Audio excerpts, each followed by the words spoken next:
the material. In fact, this is kind of the launching point. This subject matter, culture, and the stuff that I want to walk through, this is where everything for me personally started to change. And I'm really excited about sharing with you. I also don't think a lot of this is going to be, rocket science is what I'll say. I think a lot of you leaders, you get it. You understand the dynamics that come along with a culture. But I also think that it's kind of interesting to me how we make culture such a harder subject matter than it really is. And so I want to kind of demystify some of that if we could.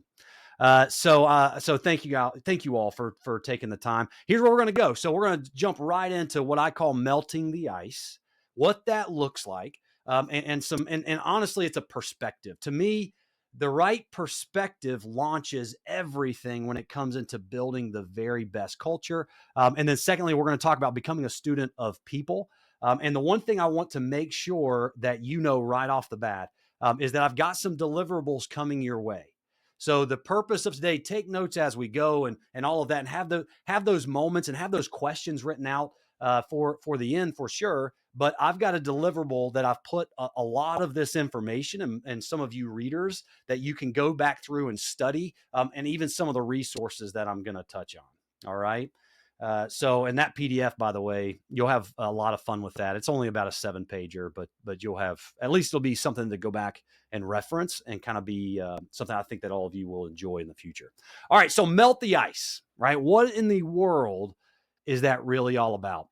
So I want you to imagine for just a second that there's a bowl of ice, and the bowl of ice is sitting in the middle of this room.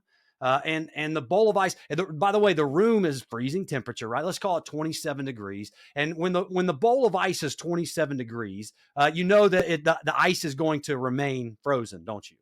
And there's 27 degrees, and all of a sudden, just because you're in that environment, and your breath and your influence around that temperature, right? It might to start to kind of raise the temperature of that room a little bit. Maybe it goes to 30 degrees, but does the ice change? No, right? It's still frozen.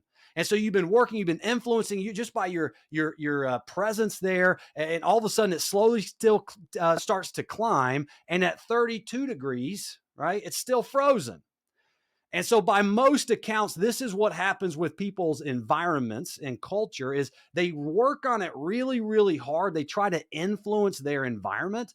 And then all of a sudden they realize that that nothing's really changing, and they stop.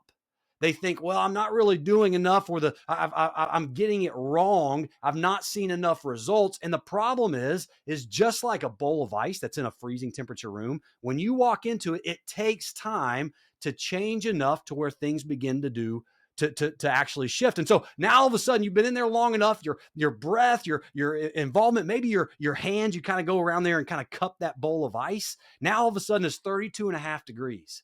Now, it doesn't instantly get okay. It doesn't instantly become the environment that you had built for, right? But that 32.5 degrees, now all of a sudden the ice starts to have that condensation start to get around it, doesn't it? Yeah. And now all of a sudden, the more you're staying 33 degrees, it's starting to melt. There's some water in the bottom of that bowl. And simply because you stuck with changing that environment. Now, finally, right, the temperature is raised enough that finally got the ice melted into a puddle. And that is what culture is all about. And so I just think it's funny, though, because like I said before, when we talk about culture, it's some abstract thing, isn't it? To us, too many times, it's some abstract idea, and everyone's kind of looking at it going, well, if I could build the right culture, I would in a heartbeat. And I don't think it's really as difficult as we've made. Because simply put, the environment that we want to create is made up of people, isn't it?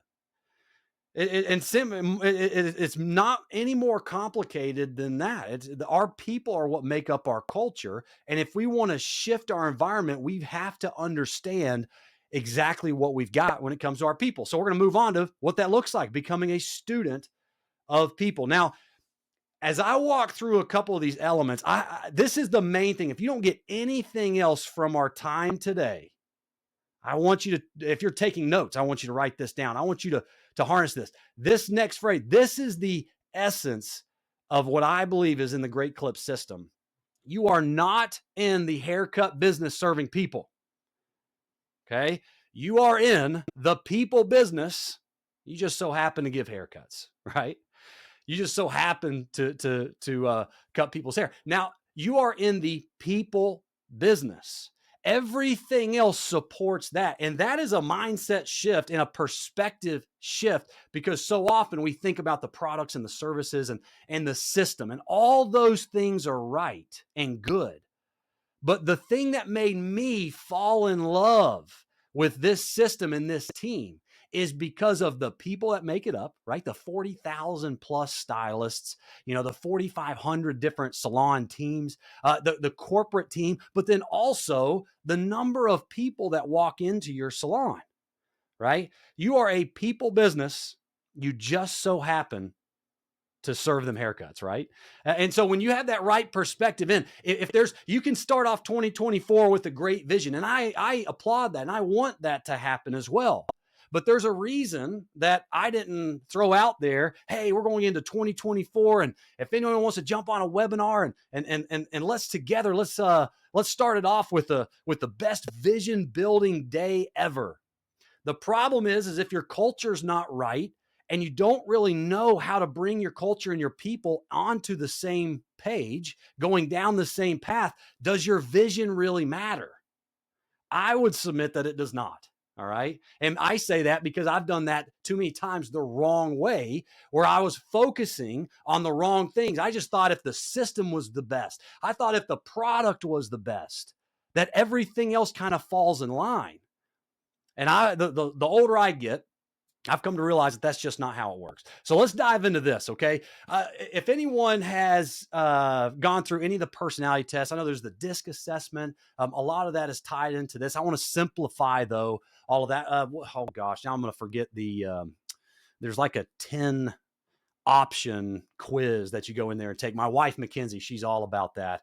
But anyway, whenever we look at the personality assessments, I want to simplify this because the four are, if you've ever heard of it, choleric, sanguine, phlegmatic, and melancholy. Now, at the end of this, I also want you to guess what you think my personality is as well. But as we hit each of these four, I want you, if you're, I know you're in a room, maybe you have to write it down. If it's just you in front of your laptop, then I want you to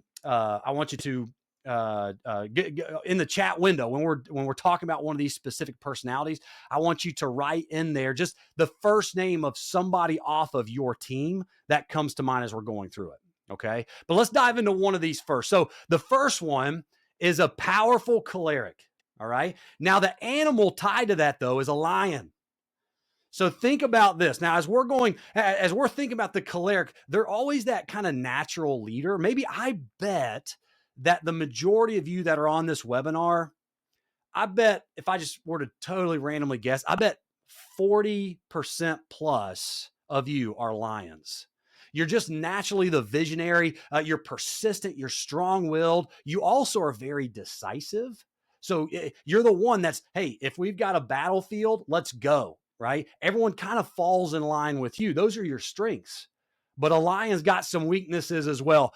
Pretty insensitive at times, can be very impatient and very stubborn and very controlling. And one of the things that's hardest for the lion is to have sympathy for everyone else. Right? So they're those hard-nosed individuals that are always going out. They don't always watch what they say because they're not necessarily worried about how what they do or what they say makes people feel. I know some cholerics where they are what you call projects over people. All right. So they care more about the project and they just think to themselves, look, if they don't stay on board with us and where we're going, they're just weak. They almost see the other personalities to a fault as weaker personalities. And so they care more about the project. Oh, we'll get this done. And as soon as we get it done, then we'll all sit around and sing Kumbaya and I'll make it all better. Right? That's the lion. Okay. Now here's a couple examples of people that we will know.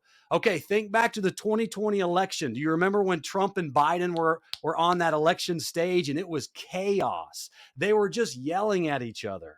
That's because they're both lions. Lions in the same room, it usually never goes well. Lions together, when they're looking at it, they can meet each other and just naturally, they just don't really like each other. Why? Because they're kind of naturally more on the alpha stage. They're trying to almost establish that dominance in a way. Think about Judge Judy, right? If you've ever watched anything she's done over the last, 20 years, I feel like we've been watching Judge Judy. She is absolutely a powerful choleric. Steve Jobs, I love his stuff. He inspires me. But man, that guy was a little bit callous at times. And I put this one up here with Meghan Markle because we always, it doesn't mean that cholerics are unlikable. I don't know. Maybe some of you love Meghan Markle, but to me, it makes so much sense why she's basically just destroying the royal family through what she's doing, because she's a lion. And she's an untamed lion, by the way. One of the most powerful individuals that can be is a reformed lion, somebody that understands those strengths and those weaknesses and can look at that and understand, hey, if I have a natural tendency to put projects over people, I need to make sure and be careful of that on our next project. Okay. So in this chat window, by the way, give me your, I love it, Mary Margaret. She called out her husband right away. Said, John Howard's a lion. I love it. In the chat window, though, I want you to get used to this, because when we do the Q&A, it's going to be important. Just the first name of somebody off of your team that you would describe as a lion. Maybe they've got a little volume to their voice. They've got a roar. But they're also that one that's, hey, when we got a new project on board, they're the first one on the battlefield for that.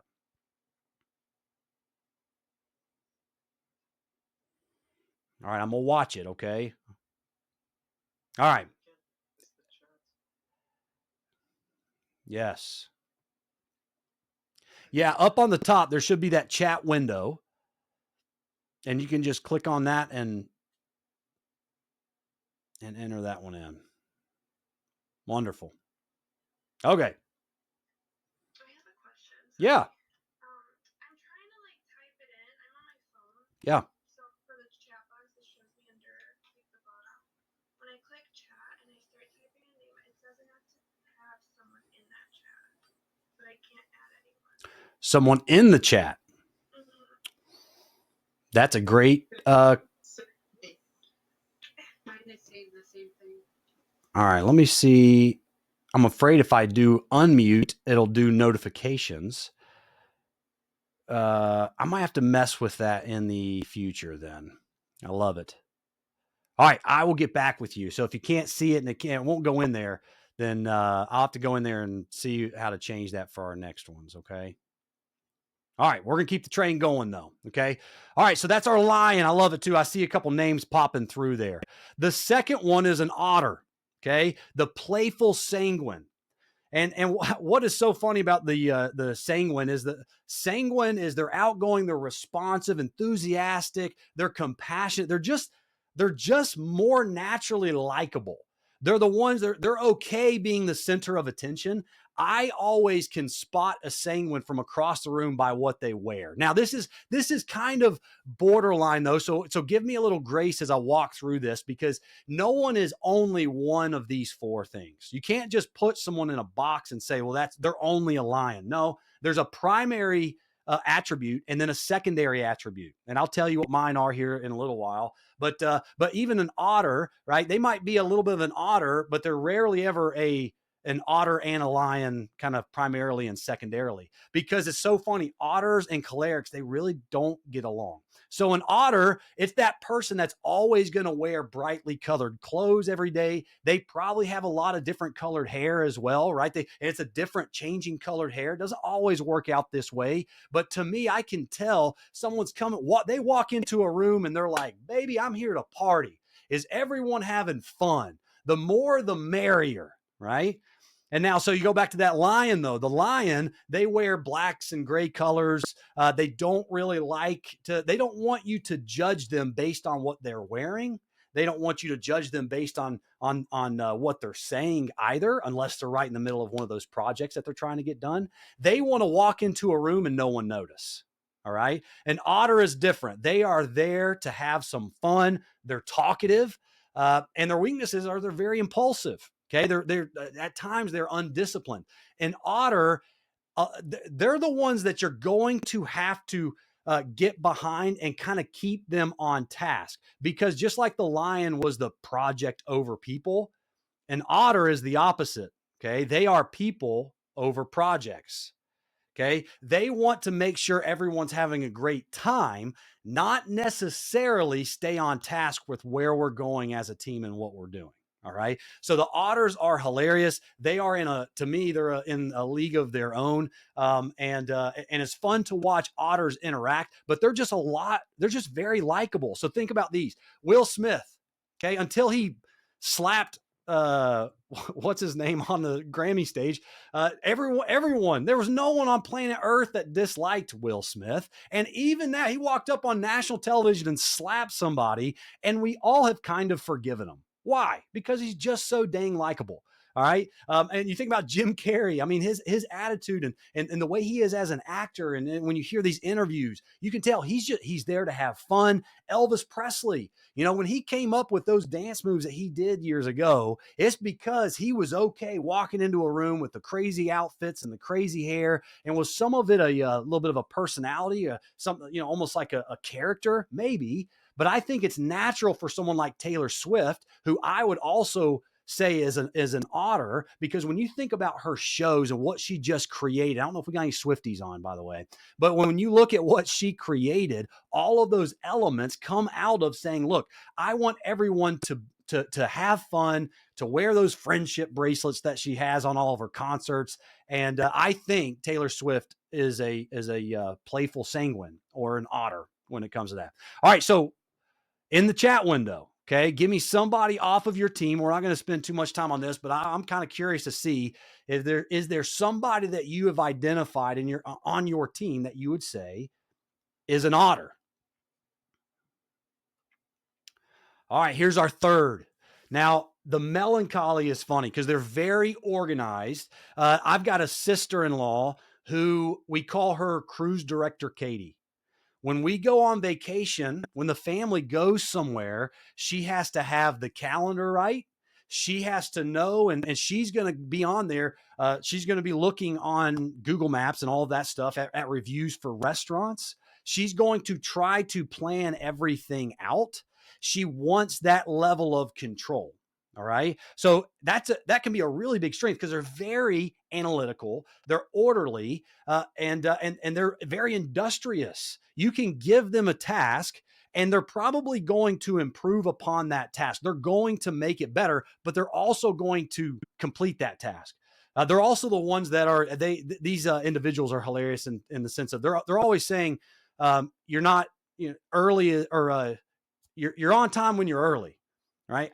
That's crazy to me. No, you're on time. If this meeting started at noon, which it did, and you showed up at 11:55, you're early, right? A melancholy or a beaver, when I always think about like them building a dam in the river. Okay, think about how orderly they have to do. And just like the beaver that created that dam in the water, a beaver can slow the entire team down in the sense of like damming up the flow, but they can also get that task. If that's something where the team is wanting to go and accomplish together, they're probably going to be the only ones. The lion, they're going to go and gather up all the wood. Okay, come on, guys, let's go. What are we waiting on? They're going to go out there. The otter is too busy looking at everybody's, I was going to say clothes, but that might not be right. But, the otter is like, guys, let's go together, though, so we can do this in a happy way. Think about the memories we're going to make today, everybody. Okay, that's what an otter is going to do. The beaver is already calculating how to put all of the wood in the water so that they can get the task accomplished. Now, a melancholy, if you've got someone on your team like this, they're very frustrated when they're not given enough of the information when you make a change. Think about the Deliver Great initiative that just came out from the zone meetings. If they were not only unaware, but they're not getting enough details from you as their leader on what this is going to change, right? Then they're going to be a frustrated employee for you. They're also really good with giving them tasks.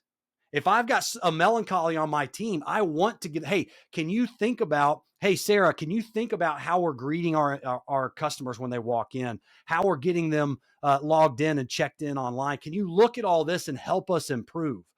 That's going to make a melancholy come alive with it. All right. Now, there's some of their weaknesses, though. They can be very moody. They can be unsociable at times. They can be self-centered, critical. And here's the big one that they've got to watch out for is they can be very negative. They can just have more of a negative outlook. It's one of the reasons, though, that they're process oriented because they rely on the projects. It's projects over everything for them. Okay. A lion, I said projects over people, doesn't mean that a lion disregards people. It's just that the project is first. A lot of times, melancholy, that's all they see are the projects at hand. All right. And those projects need to be done their way oftentimes. So here's a couple melancholies. Barbara Walters. Okay. She's really good. If you've ever watched her interview people on 2020 over the years, she's methodical with taking someone through that process. Elon Musk, I use the one picture of him going off on his investors. But if you ever watch Elon Musk and his process with Tesla, the things that he wants to create and his thought process on getting people on the same time, that guy is very strategic and he's very steady and he sticks with those projects. One of the best things about melancholy. Einstein was apparently, and that makes sense too, right? E equals MC squared. He can stick with the project long enough to get it done. Warren Buffett, the reason why he's so wealthy is because of the systems that he put in place and carried out and the strategy and the method in which he did those things. All right, so the last one. And the reason why we do this last, and by the way, I'd still love to see a couple names in the chat window. If you think of who is your calendar person, your methodical individual who is usually always early to start their shift, and you can tell they love to know the schedule. If you take them to zones, they need the calendar. Hey, what is our agenda? All right, I'd love to see a couple names. I see a couple names on our otters as well. Mary Margaret, she is a melancholy. I love it. We'll get back to that in just a second too. Tara, yes, I love it. Okay. The last one is a golden retriever, but the name is a peaceful phlegmatic. Now, the reason I leave this is because oftentimes the best way to identify a phlegmatic is by a process of elimination, meaning you can't place them as a lion, as an otter, or as a beaver. That's the best way to identify a golden retriever or a phlegmatic. The phlegmatic, they're always very calm. They are probably, though, the most consistent individuals that you've got. They're very loyal, okay? And they're very diplomatic, right? They can be, my wife is a phlegmatic. My wife is one of those individuals, she feels people's pain, just like a golden retriever. Think about a golden retriever. Golden retriever is a man's best friend, so to speak, but they're such a loving dog. They care. It doesn't mean that they're weak, right? They're actually very strong. And their strength comes in being patient and looking at the situation. They easily identify people's pain. I say easily, easier than the other characteristics or personality traits. But the golden retriever, it will be by your side until the day you die if they're encouraged and excited about it. Now, their weaknesses, they're very indirect. They are not confrontational. When something goes wrong on the team or someone gets fired, let's say, the golden retriever, you need to check on your golden retrievers. If someone got let go last week, you need to go check on that golden retriever because they're probably in a little bit of an upheaval emotionally, right? Because something had changed. They are very indecisive at times. They need to be led. So oftentimes they're going to watch the lion when a project starts. They're going to look at the melancholy and go, okay, where are we going? And then they're going to look at the lion and say, hey, when are we going? And they're going to look at the otter and say, hey, are you as happy as I am right now? Okay. The golden retriever is going to look at that landscape and go through it. Okay. Now, here's where a couple people, this is kind of interesting because I had a hard time, by the way, with identifying individuals that we would know that are like that. Jimmy Fallon and Oprah. And isn't it interesting that they're both talk show hosts, but they're not like a Barbara Walters who's grilling people investigatively. Okay. They're the ones that when you watch a Jimmy Fallon interview, man, it's fun. You want to be Jimmy Fallon's friend, don't you? But you also know he's very diplomatic in what he says. Oprah's the same way. Oprah could sit there. She could get along with all of the personalities. She could get along with, if she had a lion on her show, or a beaver or an otter, Oprah's going to take that stuff in a direction that's productive, but she also is able to care about the feelings of her audience. Okay. She cares enough to, give everyone cars, and you get a Mercedes and all that fun stuff. But Oprah's tendency to go through that is absolutely a golden retriever. I also think that's why Oprah has had a show for so long. Because if she was a lion, think about Ellen DeGeneres. What happened with Ellen? Okay, because she was kind of in the same bucket. Ellen, when it all came out, it was very clear that Ellen is a lion, right? She was project over people. She didn't take care of her people the same way, if all that the rumors were true and everything else. And what happened? It blew up her show. And when you go back and look at some of the Ellen DeGeneres interviews, you're like, oh yeah, I can see how she was a little bit more direct and a little bit more of a lion than we all thought. But Oprah and Jimmy, I think they're great examples to be melancholy. So give me a couple of that process of elimination in the chat box on people on your team that might be phlegmatics. They're probably the people that have been with you for the longest, but they're not the people that are the loudest, is what I would say. All right, now I want to sum it up though, because I want you to look at these 4 personality traits with a little bit of a unique perspective. Now, I'm not a marriage counselor, but a lot of lions pair up really well with golden retrievers, and a lot of otters. A lot of otters find their way marrying and being with the melancholies, and so yes, opposites attract. But when it comes down to it, what happens? I knew a married couple; they were both lions. I have no idea why they're still married. They probably shouldn't be. They're the ones that are throwing plates at each other during a fight. They're both loud. Well, if you understand a lion and an otter are not naturally gifted at just getting along, then maybe that it changes how you recruit, right? Maybe that changes your ability to put people on the same project. If you put all of your cholerics on the same project, I'm telling you, it'll be explosive and not in a good way. And so think about this as a leader. If you're not, and I kind of use the marriage example, but this is all about people management. If you study your people enough, because remember, you're in the people business, you're not in the haircut business. If you understand how your people are wired and you start a project or you do something, you create an initiative going into 2024, then maybe if you're really good, you can strategically pair up people and look and see, hey, the strengths of a melancholy, right, tied into the strengths of a lion, they're going to get that project done.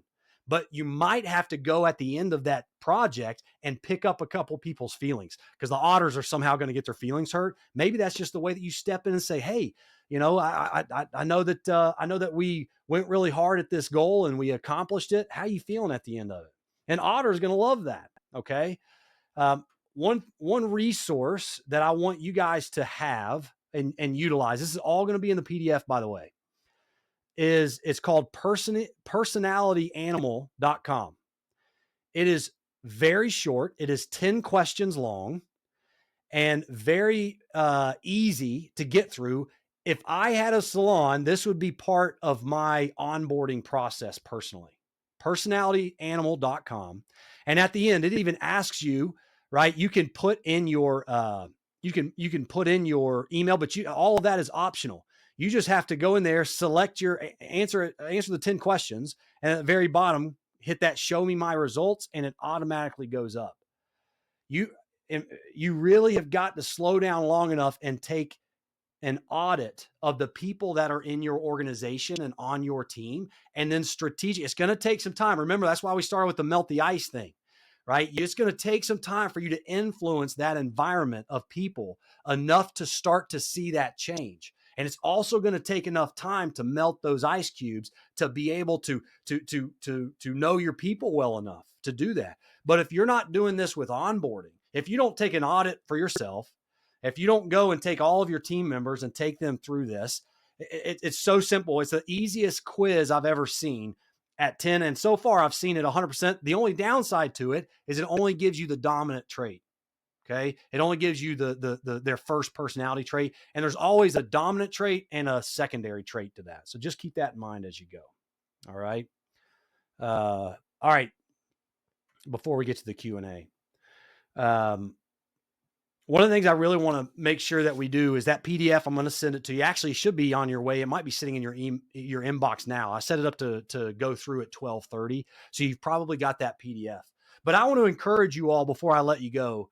I have a big realization that I've taken on over the last several months, and I think that this sums up the desire to have a great culture better than anything, because as a leader, as a manager, as an owner, whatever role that you're sitting in right now, culture is the hardest thing to change, because it's all about our people, right? It's all about our people. It's not some formula, and it takes a lot of hard work. But when you get this right, your visions, your goals, you can see, and now all of a sudden it's like you're playing chess, not in a bad way, in a sense of manipulating people, but a sense of influencing the environment. And now you're able to strategically put people together on the same goals to go and accomplish those things. I don't know of a more powerful way to go about it. And so I've been thinking the last, 5 or 6 months, and honestly, a lot of this has come from my interviews I've done for my book, for my Geared for Life book. And people ask me, like, what was the best lesson you ever learned growing up? Because I talk about my grandfather and the influence he had on me. And I told him, I said, the thing I'm the most thankful for is that I was very close with my grandfather, and I watched him chase his dreams. I watched him go through this and interact with people and human beings out there.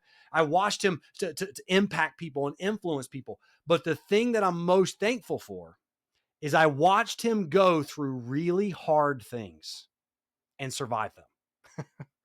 None of it killed him. Like, it was very frustrating watching him go through that stuff. It was very frustrating to watch him win at times, and to watch him learn and lose, right? And just like if you were at zone, you never really lose if you're learning the lesson you need to take. But I watched him go through really hard things, and none of it killed him. And I wanted to share with each of you a letter. This is from my daughter. Now she's 8. And so, yes, I'm that parent that's going to be like, look at my child's beautiful artwork. Okay. That's not actually me. Her handwriting is atrocious. Okay. The only person that has worse handwriting than Eliza does is me. But it's interesting because she gave this to me at Christmas in one of my gifts. And at first it really bothered me. But here's what it says. Dear Dad, I love you so much. 25 O's. You had some very hard times, and that's okay. I hope you are filled with joy. Love, Eliza. Only reason I share that is because it dawned on me when I read that. I even asked her, I said, what do you mean I've had some very hard times? And she said, well, she named off a couple things, and just some things that our family's gone through, nothing very serious, but she sees the hard stuff. And I thought, and here she's looking at that, and I wanted to make sure that she didn't think she was one of the hard things. Is why I was asking her that question, because she's a delight to raise. And it was good to kind of reinforce that with her, by the way. But in that moment, I went back to that lesson of what I just said I learned from my grandfather. My kids are watching me, watching my wife and I go through really hard things. And guess what? They're watching us survive them. And if there's anything I want to impart onto the people I lead, the people I would call my team, right? My family, my wife, my kids, the people that are in my inner circle, it's that if I can inspire them to know that we can all do hard things, and the hard things are not going to kill you. They're not going to take you out. And what that made me realize too, when I was thinking about that with Eliza, is that she needs me to get through the hard stuff. Your team needs you. They're waiting. They need you. They're waiting on you to win. They need you to go out there and win and go and accomplish. They're also looking to be recognized. Think about if you start to understand your melancholies and how they're wired, and you're giving them tasks that are aligned with their strengths. And then you're able to kind of come up behind them, knowing what their weaknesses might be, what their weak tendencies might be, and support them there. They're going to be seen more than anything. And now all of a sudden, by the time you get to the end of 2024 and you go out there and as a group, you accomplish those goals that you set over the next couple of weeks as a group, right? Now they're going to look at that and go, man, if we could do that as a salon and we can accomplish these goals, what else could we do? That's where culture drives everything. And if we're in the people business, right? Not the haircut business. If you are in the people business, then I would urge you, I would challenge you to explain to me why anything out there is more of a priority to learn than your people and to study your people. So take the abstractness. I don't think that's a word. I don't think it's abstraction though. Take the abstractivity. I don't know. I'll have to get on the dictionary after this, right? But take the formula out of all this and the mystery of a culture, and go back to the drawing board and said, our culture is our people. That's it. Our environment that we set is getting more of our people in their strengths, protecting them in their weaknesses, and then driving together as a team and where we're going as an organization. Okay. So this year, I want you to make it your best year ever. And I truly believe, and it will be, because the team and the leaders that are part of this system, I love you all so much. You inspire me every single day. And I can't wait to hear about all of those great things. So before I let you go, I do want to have a little Q&A session. And if anyone's got to go, I totally understand. My plan was for, like I said, for maybe up to 30. And here I'll say 35 minutes, because we probably got started just a couple minutes past noon. First off, does anyone have a guess on what my dominant personality is? I'd be real curious to see before we do the Q&A. We'll warm up your keyboard fingers. Anyone want to take a stab at it? You won't offend me, I promise.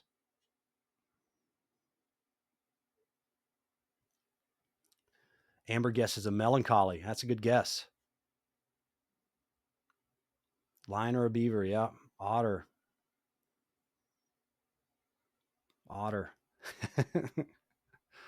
Lion.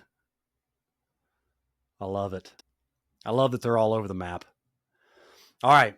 I am a lion. Now I will say this. I am a reformed lion. I recognize my weaknesses. I recognize that I can be project over people.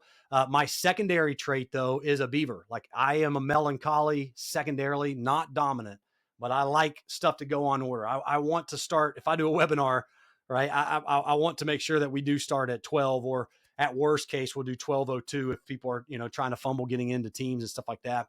But yes, I'm a lion. And if you go back to that graph that I showed before, that's one of the reasons why Mackenzie and I get along so great, because she's a phlegmatic, and her tendencies, her strengths really help soften up me as a lion. And it's also why going into a room now, one of the things that's interesting is, like, my mohawk. A lot of you don't know this, but that's probably why some of you guessed an otter, because I walked through an airport, and it took me a good 4 years walking through airports wearing a mohawk before I got used to the looks and the stares. And they were like all assuming I had daddy issues or something. I don't know. I couldn't figure that one out. But it was not my natural skill set and strength to have something that everyone, even to this day, it kind of makes me cringe if I go into a room and someone's like, "Hey man, nice mohawk. I love the hair. Wish I could grow one of those." It takes me to kind of get past that, because I realize, oh, they see me for my haircut, not for me as a human being. And as a lion, that drives me nuts sometimes. But yes, you can. Fun fact before I open this up, one of the goal of this whole thing, if you're personally trying to go through that, your goal is to be a little bit of everything as a leader. You cannot be only a lion. You cannot only be an otter. You cannot only be a beaver or a golden retriever. You've got to embody. That is the task and the most difficult part of being a leader and being a manager, but you have to do it. You have got to be all four.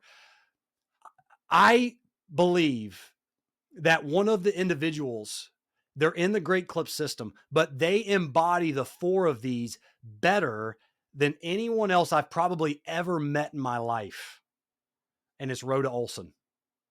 Right. So the chairman, the woman, she is the celebrity, right? At every Great Clip zone, every Great Clip. Why? It's because she is amazing at leading people and taking through individuals. Everyone just is obsessed with Rhoda, and I am too. But I've seen her be a lion, right?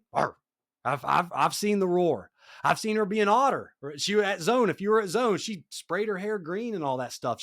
I've seen her be a melancholy. She gets this stuff. She's strategic. She's very steady. And I've also seen her come behind as a golden retriever. My first ever zone, you'll love this, and then I'll stop talking. My first ever conference. She knew who I was, but I had not really met everybody. My very first interaction with Rhoda, chairman of Great Clips, a $2 billion organization. I'm backstage. It's before I go up on stage and say hello to everybody. She's grilling me to say, hey, have you eaten today?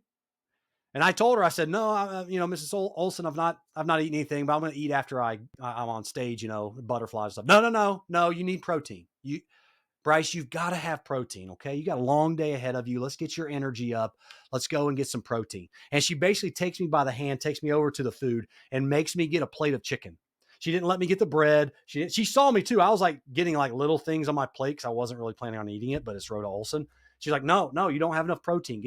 That is what a golden retriever is going to do. She's going to make sure that her people are supported. Rhoda Olson probably embodies those 4 personality traits and from a holistic and just a more well-rounded individual than anyone else. But I bet you she is very aware of this stuff. All right, Q&A. You got to help me because I'm real curious to see what questions. You can unmute yourself if you'd like, or you can drive it into the chat window. But before we break, what are some things that you're challenged or something that you're maybe hoping from a cultural shift perspective? If you're going to make 2024 your best year ever, what's the key to making that happen? And what's something that might be unclear before we break away from each other?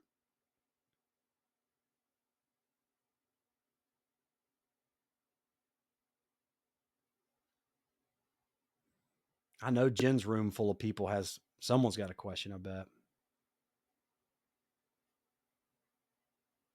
I don't have a question.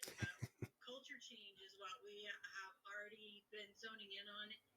And 2024 especially, because in Indianapolis we have multiple larger franchisees.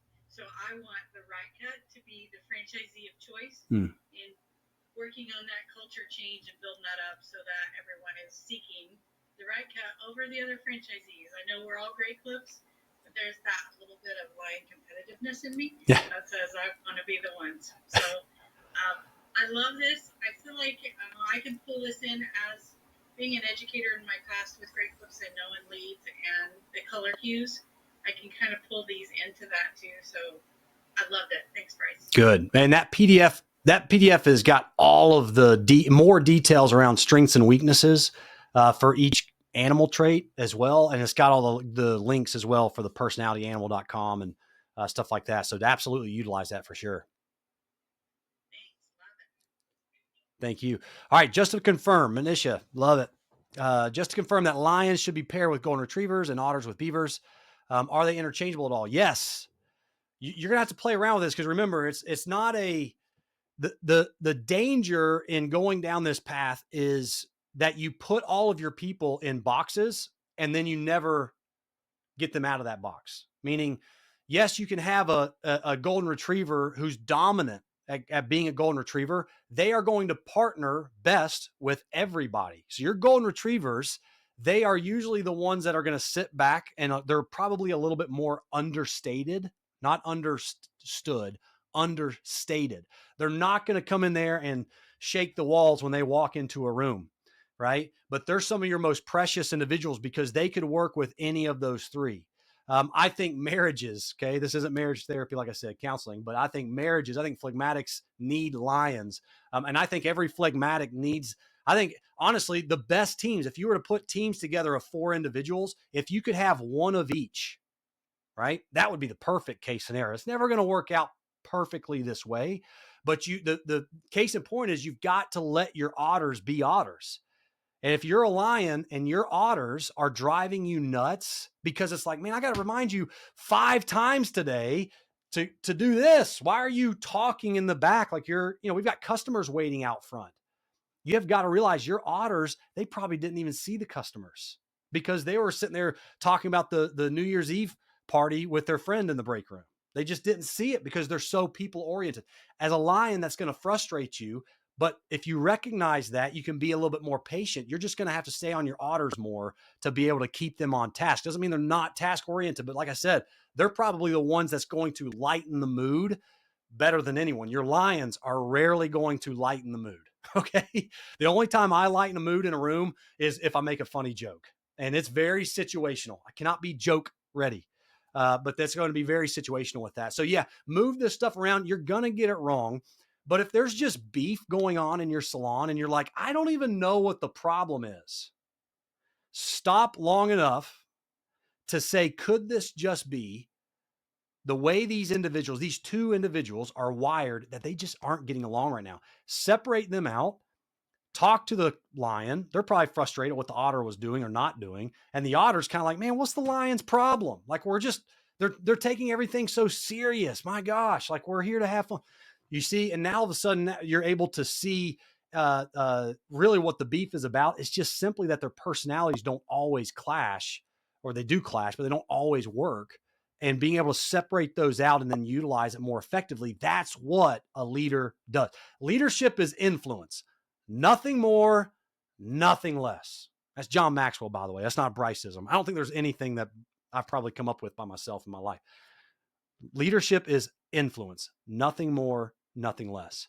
If you want to influence people, if you want to be a better leader, this is how you do it. That's it. Get more people in their strengths and then protect them in their weaknesses. All right. We're doing a series of Geared for Life. Let's go with our group. This is awesome. I love it. Thank you, Jen. I love that so much. So thank you all. Is there any other question before we break? That PDF, by the way, if anyone else is typing, or if you want to unmute yourself, you're welcome to. Like I said, that PDF should be in your inbox. I'm also going to, I've recorded this because my goal is to send it up. The corporate team wanted to have it. I want to have the recording. And as long as I get it all approved and all that stuff, I'll have it ready to send to you. If there's anything that would be helpful, maybe you just initiate someone into being a manager or an assistant manager, and you want them to start thinking about the personality aspects of the culture and what you're trying to do. I want to have this recording available to you as well. Are there any other questions though for me as you guys go out there and melt the ice in 2024 and start warming up that environment and going and kick some butt this year?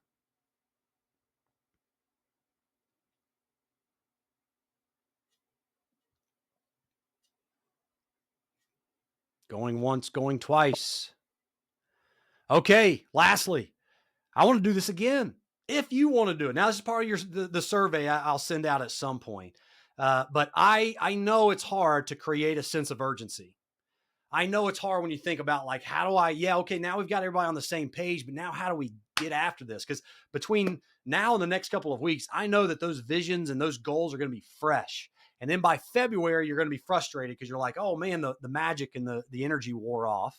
I can't wait for this one. This is one of my favorite subjects, second favorite, because I promise the personality thing, I can't unsee it. After I learned this, by a book called Wired That Way, by the way. If you want to go buy a book today, and I've got some of this stuff in that PDF file. If you want to go buy a book today, other than Geared for Life, okay, is Wired That Way by, her last name is Littauer. She's the one that breaks this down in such a great way. She doesn't do the personality animals, but when you think about choleric and sanguine, phlegmatic, and melancholy, that is a textbook when it comes to the 4 personality traits. But February 6th at noon again, the only caveat I'll give you is if I send out this survey and everyone's like, man, the time of the day was terrible, then maybe I'll change that around. But as of right now, it's on my schedule. That's a Tuesday, February the 6th at noon Eastern time. And I want to get back on here and let's keep some of this stuff going. I'm here to serve you all. I want to help in any way, shape, or form that I can. And if some of it's review, great. But if it starts driving the needle forward and it starts driving your teams forward, that is everything that I want to do for you all in some way, shape, or form. Let's keep you pumped up. But you're doing so much better than you think you are. You're doing excellent. You are kicking butt. 2023 was incredible. The response across the system was amazing. Coming out of COVID, we're not even talking about that anymore, right? We've switched it. We've turned that page, and now it's all about growth. It's all about going into new heights that we've never been before. And if you've got the courage to go out there and do it, 2024 is going to be the greatest year ever. All right. So I want to keep that momentum going. February 6th at noon. If you want to join us, just look out for some emails. And if it's not for you for any reason, you can always hit at the bottom of those emails that you're getting from me an unsubscribe button. I don't even think I will see it. It'll just pull you out of that email list. You will never offend me. I'm here for each and every single one of you. All right. So happy new year. Here we go. How do we sign up? Do we need to sign up again? That's a great question. Yes. That's good. Let me think about that, Jen. She said, do we need to sign up again to do that next webinar? And I guess not. I guess I'll probably go in there unless you go in there and unsubscribe from it. But I'll probably just use that same thing again. So we'll keep that to be determined. You'll get some more information from me in the next couple of weeks, certainly before the 6th, to start promoting that.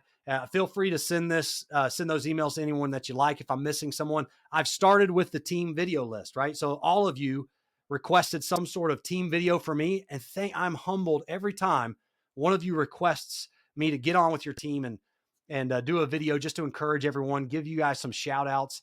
I'm always blown away because I just I'm very humbled and I'm very appreciative that you all are okay with me being part of your groups and your team. So thank you for all that. That's the email list I've started with. Okay. So anyway, keep up the great work. You all have my emails now. If there's anything I can do, please let me know. And hey, 2024, let's go make it happen. Okay, everybody. Thanks for getting on today. Hope it was worthwhile. Happy New Year.